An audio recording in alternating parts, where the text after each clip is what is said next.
Capacity is a measure of the amount of liquid that you can fit into a container.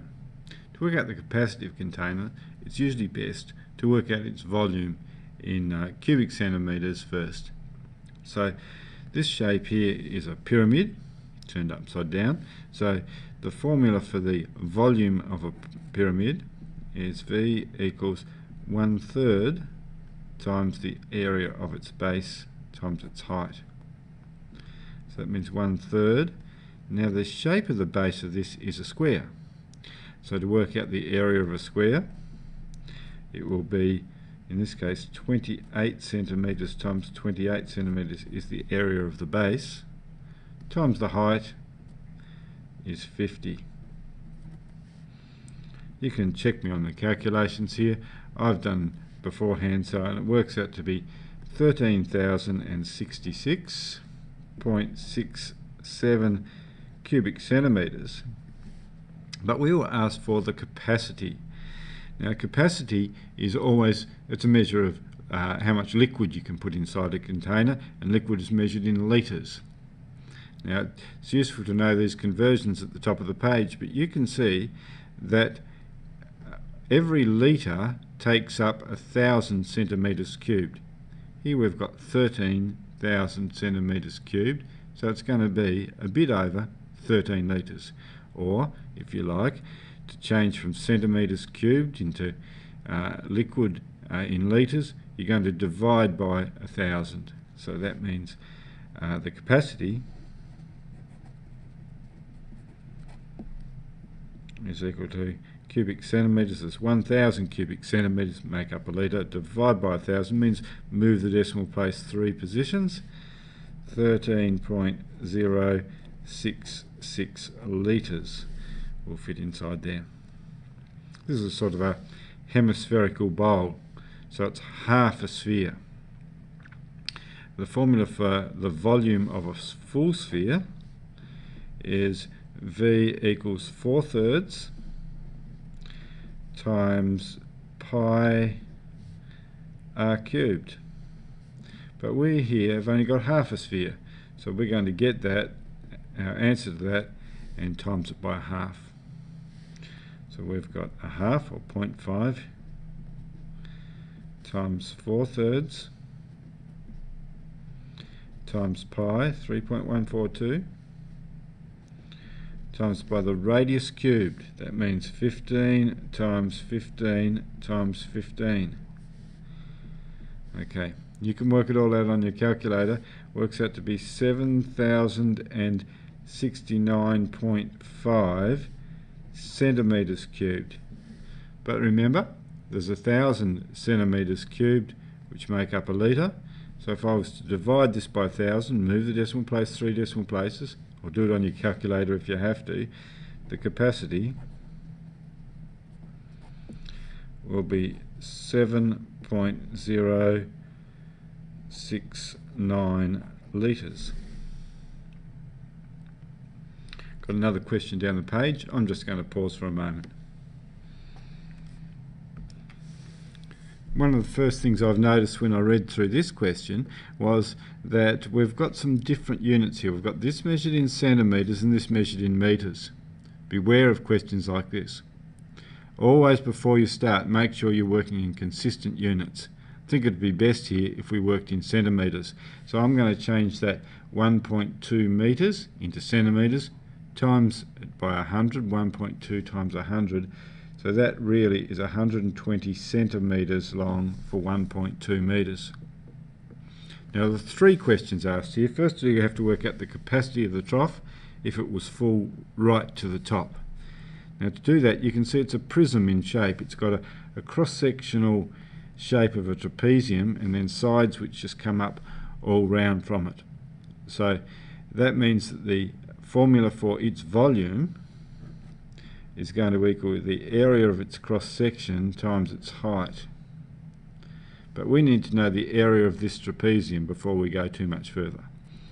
Now, the formula for the area of a trapezium, if you were to look back, is something like this. The area is equal to a half times the sum of the parallel sides multiplied by the distance between them. Half times A plus B times H, if you were to look at it in the form of a formula. Another way of thinking of it is it's the average of these parallel sides times the distance in between them. We can do that on our calculator, and you'll find that the area of this shape here works out to be 1,140 centimetres squared. Now we can go to our volume formula. We know the area of the trapezium, the area of the base, is 1,140, so we just times it by the height or the depth of the shape, 120, give us an overall volume of 136,800 centimetres cubed. Obviously that's a large number, but we're only talking about centimetres cubed. We were asked for capacity, that's a measure of liquid size, so we really need to answer in litres. 1,000 centimetres cubed in a litre. So if we were to divide this by 1,000, move the decimal place 3 positions, the volume, or the capacity of it,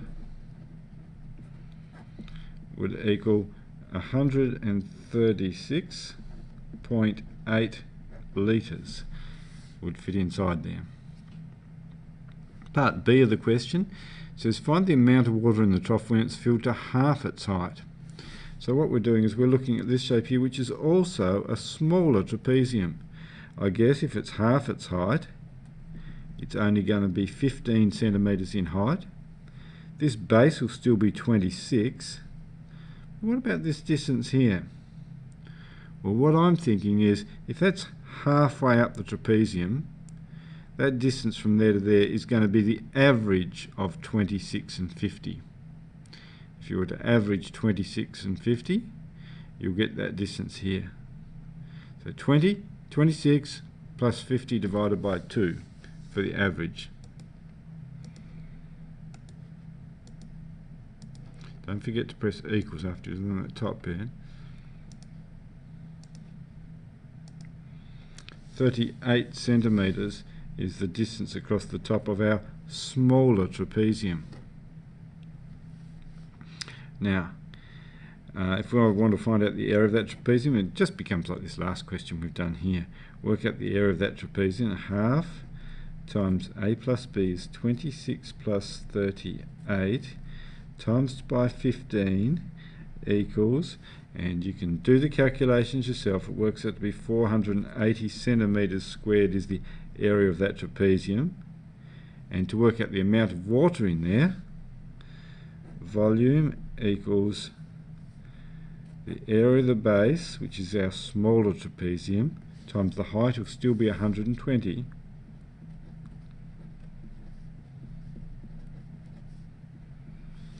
The volume when it's filled to half is equal to 57,600 centimetres cubed. We really need that in litres because it said amount of water. So 1,000 centimetres cubed make up a litre. Divide by 1,000 equals 57 litres of water. 57.6, should I say, litres of water.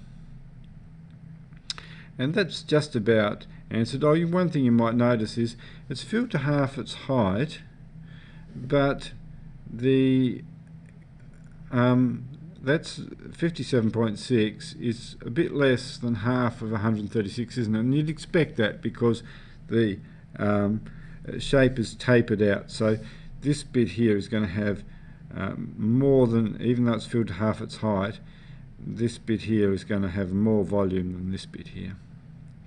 Little last question says, how much would that water weigh? Now that's pretty easy,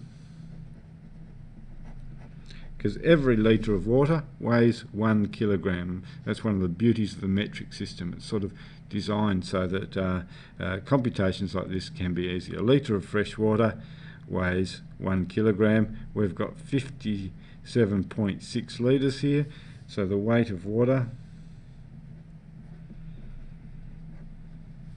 equals 57.6 kilograms.